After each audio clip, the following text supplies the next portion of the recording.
Hey tankers, and welcome back to World of Tanks with PR154. And we're here on El Haluf in the Tiger 1. That's a tier 7 tech tree German heavy tank. This is a tank that does have a strong tendency to disappoint within World of Tanks, and I think that's primarily based on people getting very much an inflated idea of what the Tiger 1 is all about. Yes, it has a lot of fame and notoriety. It was quite a capable heavy tank for the Germans when it was sort of doctrinally used as intended.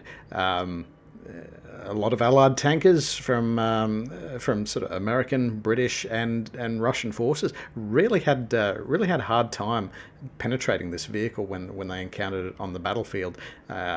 In fact, a lot of those tankers just really had to rely on strength in numbers or superior air and artillery support. Perhaps in the case of the Americans, the constant campaign of strategic bombing just to keep them from coming to the battlefield. So there's a lot of fear built up by those soldiers in encountering those tanks, and so you sort of get the impression that, well, the Tiger 1 must be a pretty good tank. And unfortunately, when that translates to World of Tanks, sometimes that can come across as being a little bit underwhelming. But I guess we have to remember that World of Tanks is a game, and balance is a fairly important aspect of a massive multiplayer online game. And I guess Tiger 1 is certainly not immune to it. But having said that, I mean, yeah, we're sort of looking downrange at an IS-3, which is a tier above us. We know that it's a vehicle that didn't come out until sort of very much the end of the Second World War, and in the case of the T-29, you know, it was it wasn't a vehicle that made it outside the prototype stage during the Second World War either. So Tiger, on the other hand, well, it was running around Africa in 1942. So you can see how they're using technology rather than chronology as the balancing factor here. So why do people find Tiger a bit underwhelming? Well, the main reason for that is this boxy armor. There's no way that you can angle the turret or angle the hull and shoot at the enemy in a way that doesn't offer some sort of penetrable facing. Speaking of penetrable facings, we can see that 3 enemy tanks have started to use this area at B1 to try to counter our vehicles, and unfortunately that's a position that simply doesn't work. If you're ever there, just be super careful about this.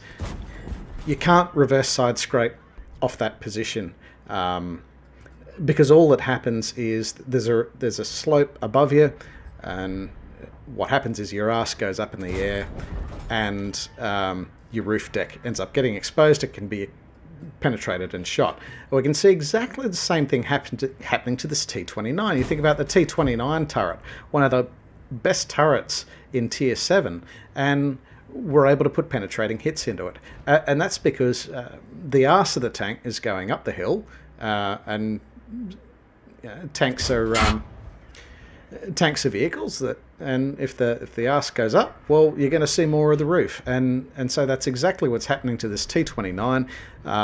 They're poking this corner, thinking they've got one of the best turrets in the game, and we're just knocking it out and sending it back to the garage. Same with the Skoda T-56. It's been caught out going up the slope. It's ended up being clear of any sort of hard cover, and the team's been able to knock it out. Of course, crossing this little gap at A2, B2 is always a little bit dangerous. You pretty much always cop a shot on the way through. Fortunately, it was just a shot from the 88mm of the Tiger 1, so nothing to be too scared about. And we were able to certainly tag it back on the way through. You see the IS-3 is one-shottable position, no shottable position, and we've got the Tiger 1 in a one-shot situation as well. And we're able to send it packing. So this just leaves the T-29, which has stayed behind on that corner. We've got it in a one-shottable condition. Then our teammate in the T-29 is able to follow up.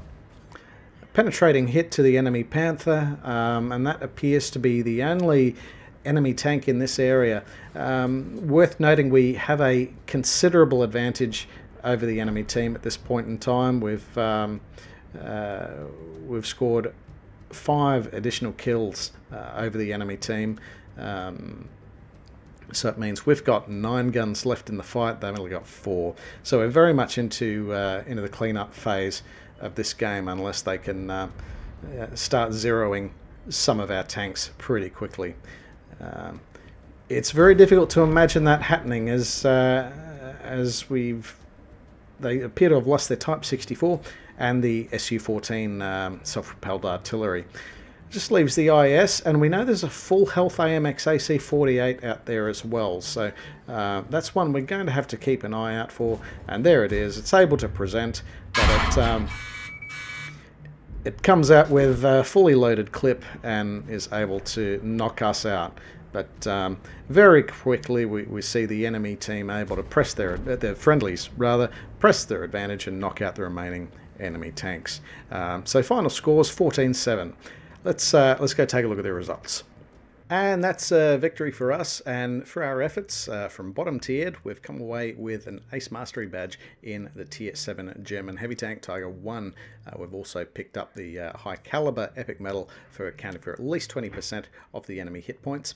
We've also picked up these 2 Orders of Merit as well, with the Bruiser badge for causing damage to enemy crews or modules at least 5 times during the battle, and the Fire for Effect medal for accounting for at least hit points in damage on the enemy. We've kind of crippled that. We have 1650 hit points on the Tiger 1. We've been able to inflict over 3700 hit points of damage on the enemy, including 2 kills.